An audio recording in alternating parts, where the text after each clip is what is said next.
You're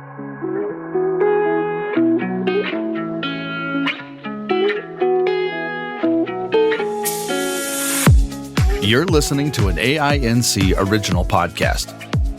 We believe you don't have to do life without a compass.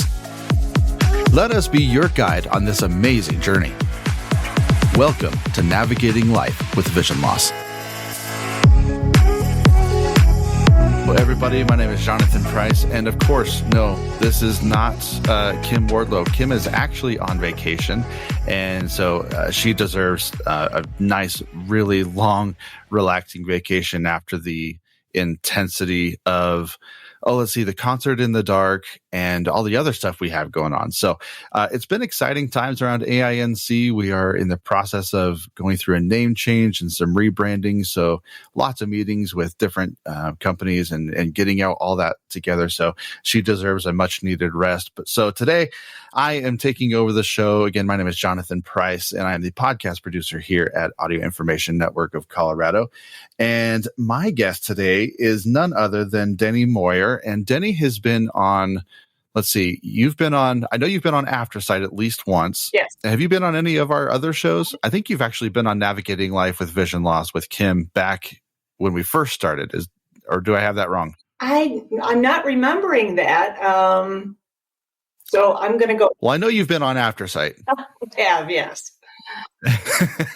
And that's a really cool episode. So I'll link that in the show notes. But Denny, did you survive this massive rain for 3 days? My grass and my yard is growing like crazy. I have to mow it almost every day. It's great, actually. It's a lot of rain, and having moved here from the Midwest, one of the reasons was to get away from those dark days. But after living in Colorado for 20-some years, it's nice to have a little bit of rain.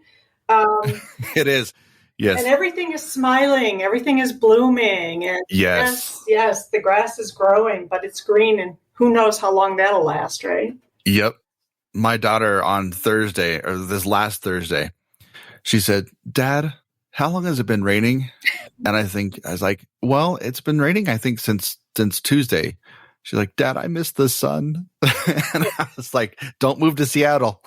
Don't move to Seattle."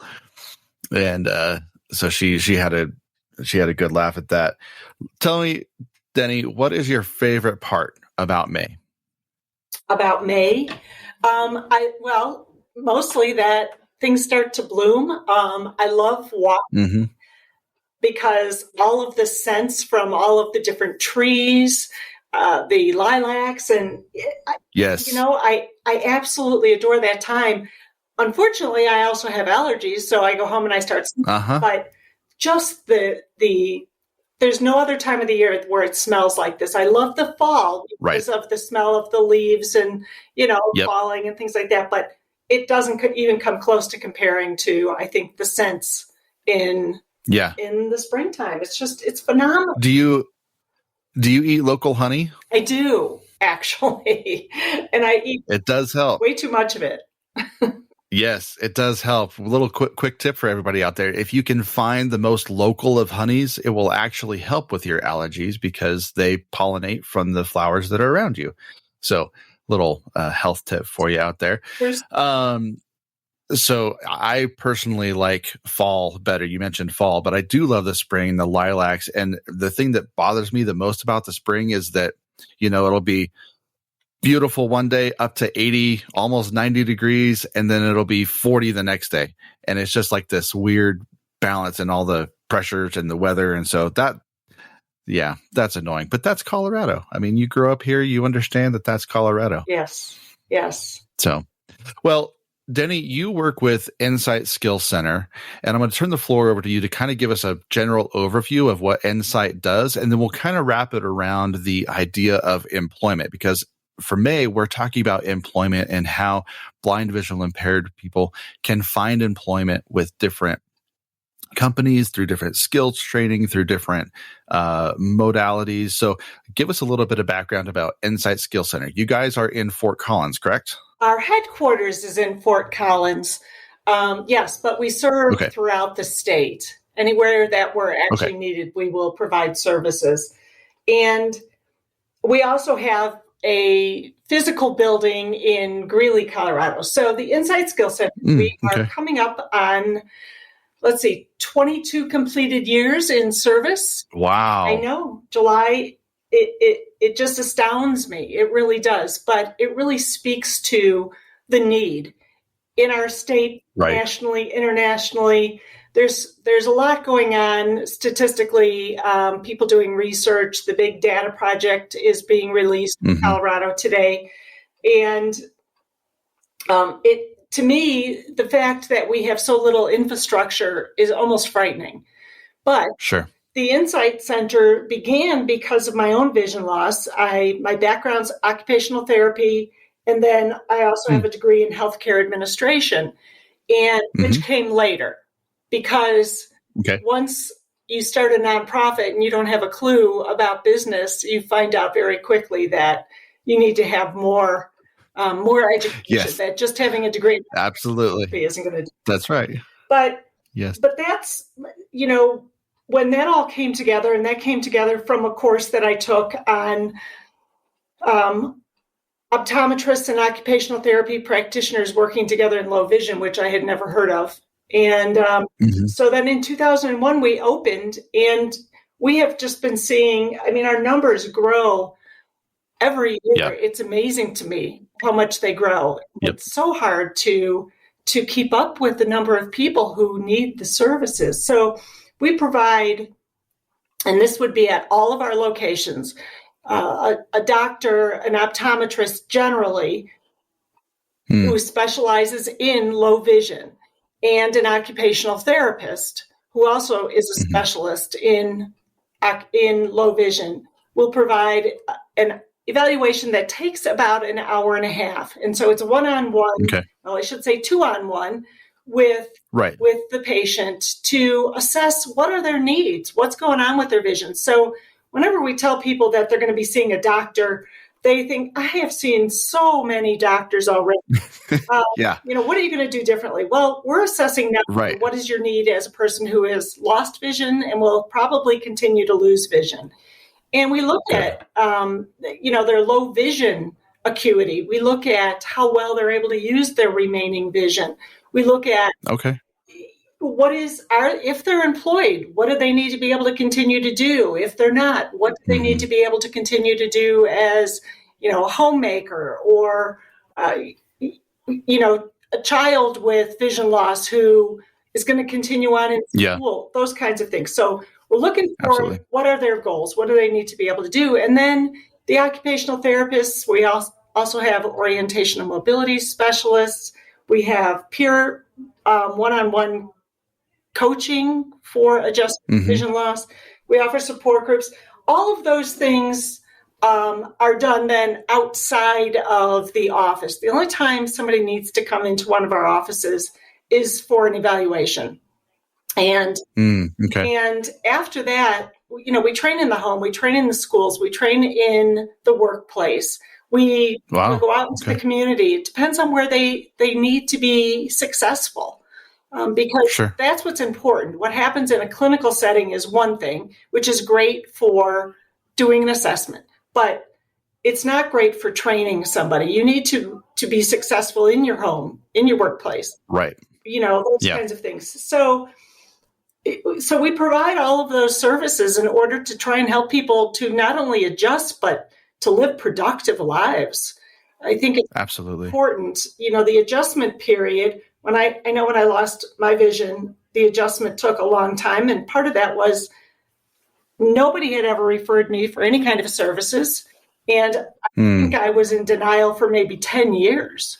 I was really successful in that until I wasn't. And then I knew that, it was time to go to school, and it was time to, start thinking about what was going to happen with my life. Was I going to be sitting around doing nothing, letting people just take care of me, or was I going to actually do something with what now I consider a gift? At the time, I didn't consider it a gift, but now I do, because I get to do the things that I get to do for people who, especially in Colorado, may not have been able to receive services. But It's not just about that. It really is. There just needs to be so much more done. Yes. And you've worked so hard over the last upcoming on 22 years. And I just want to let everybody know out there how important Denny has been to the community. She just got recognized for the National Board for Certification in Occupational Therapy for the 2022 Innovation Award. So, Denny, your contribution to this area does not go unnoticed. And so, at least from AINC, we are so thankful for the partnership with you and all the work that you've done so far. So congratulations on that. What was receiving that award kind of like? It was humbling. It was humbling because it was recognition from my own profession. And, you do this because it's in your heart, because this is what you're supposed to be doing. This is my purpose in life. Yeah. But having my own profession recognize it and being able to use that, and, to let people know that this is going on nationally is a big deal. You don't see a lot of commercials or, any kind of big campaigns out there for with vision loss. There have been a couple of small ones out there. And by the way, I want to say before I forget how much I appreciate AIN. Thank you. We have been partnering the entire time that Ensight has been in service. And it has been, obviously it's the perfect pairing because it is. It does make a difference. It truly is. Lives. And I use the service. So there's that. Yeah, absolutely. So with that being said, you mentioned transitioning over to some of the employment stuff.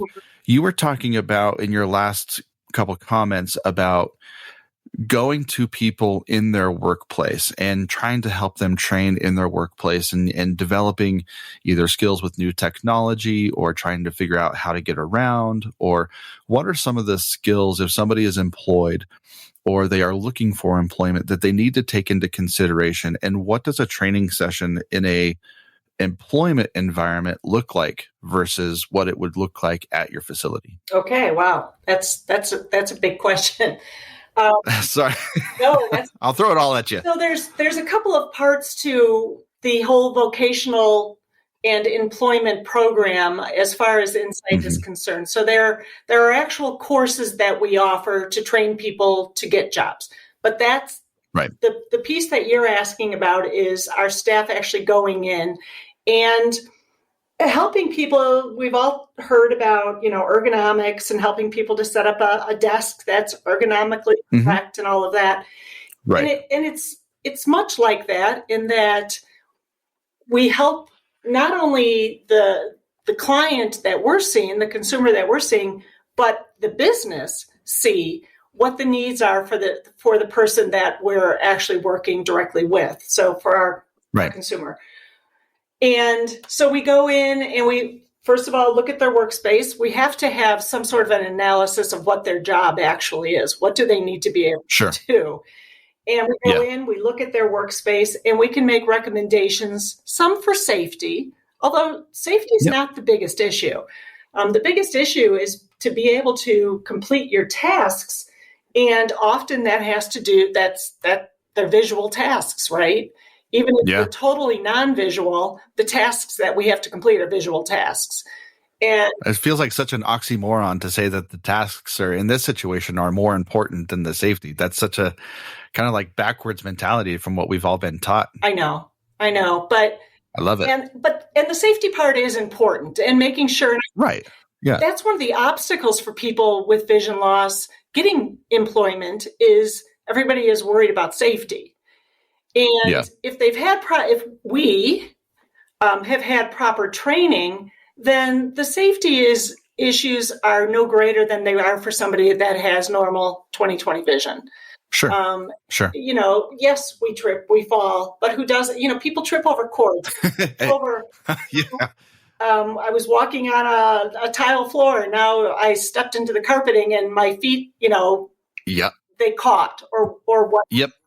Or I'm looking. I slip on ice and I absolutely lose my mind. I get so angry if I slip. I know. And I try to be really careful too, but Yeah.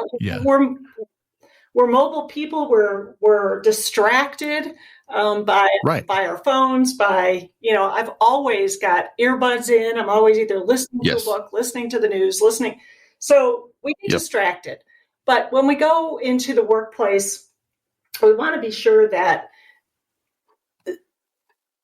they're going to be able to do their job in a timely manner. And in working with somebody who's visually impaired, the chances are good that the task is going to take a little bit longer because there are more steps that are involved. But teaching people that if they're low vision, for instance, which is the majority of the people that we see, if they're using a larger screen, if they're using the proper software, whether it's Zoom Text or just the Windows magnifier, whichever form of magnification they prefer to use, if they've got appropriate glasses, if they need those, and if they are using electronic magnification, making sure that the setting is organized enough that they're going to be able to complete their tasks. Using iPads now is a big thing. Some people have gone paperless anyway. And so having a stand next to your computer for your iPad so that if you're having to, go back and forth, it's just a matter of making sure that they're organized, but that they also have the correct tools, and which could include, the proper lighting, not sitting by a window, all of those kinds of things. And we have found that when companies let us come in, they're really open to the changes. And I think they're always afraid when you talk about making things accessible that we're talking about knocking out doors and building big ramps. And it's like, yes. It's kind of like when you tell somebody that you're visually impaired and they ask if you can read lips. It's like, or sign language, do you have sign language? It's like, well, no, but my ears still work. So we just have to make sure that the setting is appropriate. Yes, there is a safety component to it, but that the person who they're hiring is going to be functional, because you don't want it to be a situation where the employer is saying, oh, they're so slow. I feel like I've got to have two people to do their job just to keep them on. We don't want that. We want them to be successful. No. And so we'll go in. Absolutely. We can do some coaching on those kinds of things. The first, we're not going to stay in and keep coaching, but we can go in, help them get things set up, make sure that the organization is working. And if it's not, we try to adjust to that. Okay, well, what's going to work better? How do we need to set this up better? How do we need to work with you? Are you not using your remaining vision well? Because part of our training, when it comes just to Ensight, is we assess exactly where their best remaining vision is, which eye, where in the eye. And we teach them how to use that, how to use it effectively. And so we want to make sure that they're doing that when they're at work as well. Of course, it depends on what their job is, but go ahead. I feel like you had a question there. Well, it was, I didn't want to cut you off because you were on a roll, but you talked about the transition, and I have two questions, and I'll start with this one. The first one is working with the employers. You mentioned that they were being scared or nervous or apprehensive about either hiring somebody who had a disability or needed help in the accessibility arena. And how do you guys navigate? Do they invite you in, or do you reach out to them, or when do you guys come into that process? And then the second part of that question is, how long does that transitionary period usually take? So it can be either one of those, but in general, it is somebody has come to us, a consumer has come to us, and they want to be able to keep their job. And So we'll do an assessment with them, and then we can contact their employer, or they can talk to their employer and their employer will invite us in. So it can happen either way. We have had a number of people who work for government agencies where they have the agency has contacted us and asked us to come in and do an assessment and to do training. So gotcha. I have found, though, actually, now that you've said that, we've had more with the government than anything. I think that really maybe less afraid, maybe more aware of ADA and those types of things. So yeah, that can happen either way. That's interesting. What does the transitionary time look like? So you get called, you come in, and they say, okay, let's assess this. Is this like a 1 day, a one-off thing, or is this over like a week, or what does that process look like? So again, when somebody comes to us, everything that we do is based on their goals. We don't have a curriculum, so to speak, for our patients, for our consumers. So it really depends on what level they're already functioning at. And if they've been in their job for a while, they already know their job. What they don't know is the tools that can be helping them. And so we go into really to not only set those things up, but then to help train them on those in their work environment and to make sure it's working efficiently. So it could be a one-time. And you know what? Age makes a difference too, right? Sure. And so it could be one time more often than not. It's at least 2 to 4 times, but it can just be a one-off. If they are being successful, the thing is we always let our consumers know that they can call us anytime. We can come back in. Of course. So if there's a problem, if there's been a vision change, and most people with vision loss have some sort of a progressive diagnosis, and so it is going to change, they will call and we'll go back in. But we stay in touch with our consumers as well. So, yeah. That's great. Do you guys provide like job listings or job support in that area, or is it just training? So that for what we were just talking about, we are just providing the training, but we did sign up over a year ago with World Services for the Blind to provide courses that facilitated learning courses, if you will, so that they could learn these courses online and that we would facilitate them. And they would be able to hopefully get, at the very least, an entry-level job doing something that maybe they have a little bit more interest in things like, I don't know, medical billing or credit counseling.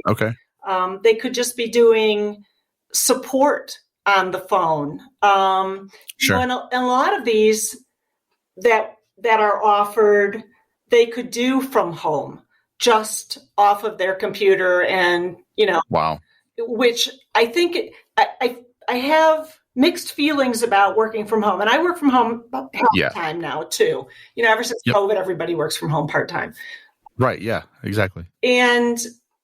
But I feel like when somebody's working 40 hours a week or whatever it is from home, that they're missing out on people, right? They're missing out on social, that relationship. Yeah. But on the other hand, for people who may not have been getting out anyway because maybe they didn't have the training and they couldn't afford to go out and do anything because they weren't working, whatever, they were also missing out on it. So at least this way, people have the opportunity to get a job. Again, there are a number of courses that are offered, which could either be done here at Ensight or could be done online, and we would just be monitoring it and be available to help with questions and the learning process. And the courses are anywhere from 4 months, maybe 16 weeks, up to like a year long. But depending on what you actually want to study. And then after that, we can help by getting out into the community and letting people know that we have somebody who is available, even if we could get an internship. So this is a program we've been trying to get off the ground for a while, and we are working with the Division of Vocational Rehab to get that done.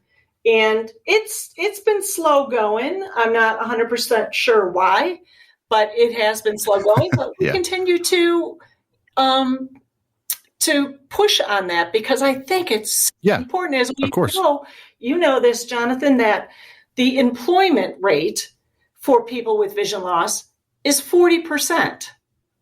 Yep. 40% of people who could actually be working, as compared to 74% for people with normal vision. You know, and it just astounds me that more people aren't working. And I know that there's a lot of people, as soon as they get a diagnosis, they are, you know, told about, okay, by the time when you reach a certain level, you can go on, you can get Medicare and you can go on disability insurance, but you're so reliant on the government at that point. And it really doesn't make for a great lifestyle. No, it doesn't. Relying on that kind of money. And the truth is, not everybody knows this, but you can be receiving Social Security disability insurance and working. So, you know, you just need to know what the state parameters are for that and how much you can make and how many hours and the reporting system for that. You can do that. So you can have both. If you're afraid to let that go, you can certainly, you know, hang on to that and get a job from home, you know, 15, 20 hours a week, and have extra cash to support yourself or your family or whatever. And or put yourself through school, you know, for a bigger degree. Absolutely. Well, and you mentioned in your previous comments some of the job types that were, I guess, being had or that they could apply for. When you go into different environments, what are you seeing? If you can elaborate more on the types of jobs that you're seeing blind and visual impairment people get, because a lot of times people, at least in my experience, people have like, well, I can't get a job because the only thing I'm skilled for or qualified for maybe just like a burger flipper at McDonald's, or, you know, they have this really low expectation and low bar. So give us some hope. Give us some exciting things that you can still do. Well, let's see. We've worked out at DIA. We had a client that worked out there in an upper level position, which I would consider upper level, but anytime I can fly for free, I would consider that upper level.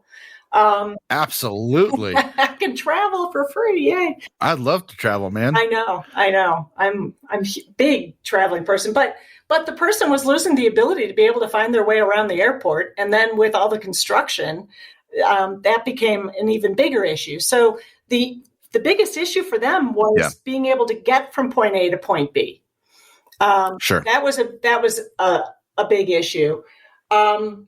Let's see, more recently, well, my husband owns a automotive repair shop in Loveland and Metric Motors. I'm going to give him a plug. And he hired a gentleman who is visually impaired. And so he's a service advisor at the front desk, and he works on a computer, you know, having to do scheduling, looking up parts and, you know, doing all of those pieces. I couldn't tell you their whole job description, but he was struggling to be able to see, you know, all the different forms that pop up on the computer screen. So we were able to go in and help with, first of all, we did an evaluation with him and figured out what were his needs visually. And then we were able to go in and, without a lot of, you know, fussing, have him, you know, be able to see his screen and be able to, you know, not make mistakes, because mistakes can be costly on the job site, right? And absolutely. And so you want to make sure that people are minimizing that, because that's a sure way to make somebody go away. And that's not what we want to show. And this is a guy who's been working his whole life and he doesn't want to go in and do a sloppy job. So, so that was another one, but mostly they are desk jobs. I'll be honest. They are mostly. That's great. They are. I mean, people are working. We've had a couple of people from CSU who work in the offices at CSU that we've worked with. Okay. So yeah, pretty much any set kind of all over. It's not going to make a difference for us because we're just acting for them and doing the training with their employers on what they need. And we do try to keep the accommodations to a minimum as far as the cost to the company. Sure. The schools, it's a little harder when we've gone in and worked with the school systems because it's really hard to infiltrate their softwares. Oh, yes. Yeah. Oh, it's so hard. So that can be a problem if you're telling them that we need to download another software or thank goodness Blackboard for education is just notoriously horrible. Yeah, see. So that has been a little bit more difficult, but little by little they're actually better if you start giving them things just a little bit here and then maybe now we can add something. So that works out a little bit better. But yeah. Man, Denny, that's so cool. All the stuff that you guys are doing. What's a takeaway that you want everybody to realize? We've talked a lot about, trying to get into a job, how to make that transition, the timing of the transition. It may feel a little overwhelming for people who have either just lost their vision, they're going through vision loss. What are some encouraging words and what do you want people to take away from our conversation today? That they can still do anything that they want to do. They just may have to do it differently. And they may have to prove themselves a little bit. I've had to kind of push into every job that I've ever had where people felt I was qualified, but let's give it 60 days and see how this goes. And you may have to push into that a little bit, but boy, that's an opportunity, isn't it? To show people what you have and to advocate for people with disabilities and say, we can still do whatever we want. It's just that we may have to do it a little bit differently. And it takes a little bit of humility to say, you know what, I'm struggling in this area, but I'm going to fight through this and I'm going to make sure that I'm the best damn employee ever. And you just keep fighting and you become stronger and you become more humble, I guess, in a sense, but you have more pride. And that pride can lead you to immensely wonderful things. So I love that idea. Yeah. I love that idea. Yeah. How do people get a hold of you at Ensight? So the best way is to call us at 970-407-9999. And I'll say it again. It's 970-407-9999. They can email us if they'd like at info@insightskills.org. They can go to our website. There is a way to contact us from our website. And, I think that those are the major ways that I would say you could text, but that's probably not going to be unless you have a the easiest way to get hold of us. But those are the best ways. So, www.insightskills.org will get you all of our contact information. And we look forward to hearing from people. We want to talk about these projects. And you guys have a ton of stuff on your website. I mean, things from events, you've got education, and you cover everything. You've got a blog, you've got different resources, you guys have a ton of stuff. And how many people do you guys employ? Is it how many? There are 19 of us across the state. We have, I believe, 7 locations, mostly along the Front Range. And then we also have a traveling program. So we go over to the Western Slope. But we don't have anybody, unfortunately, that works for us on the Western Slope. So we send a team over. Gotcha. We we tried to keep our costs down by having mostly part-time staff and as-needed staff. Right. So that all of the money we get from grants and things can go to services. But it's getting more difficult because we have more and more people who need our services. And so we're having to have people on. But since you brought it up, you said event, that gave me an opening. And yes, go for it. We are in the process of planning our annual fundraiser, which we haven't done since the beginning of COVID. And every year we do a Halloween eyeball. Yes, you do. Oh man, and it's coming. Love it. It's going to be on the 21st of October. We're doing it at the Lyric in Fort Collins, and there's music, there's dancing, there's food, there's alcohol. Everybody dresses up. You don't have to, but everybody does because it's Halloween. It's fun.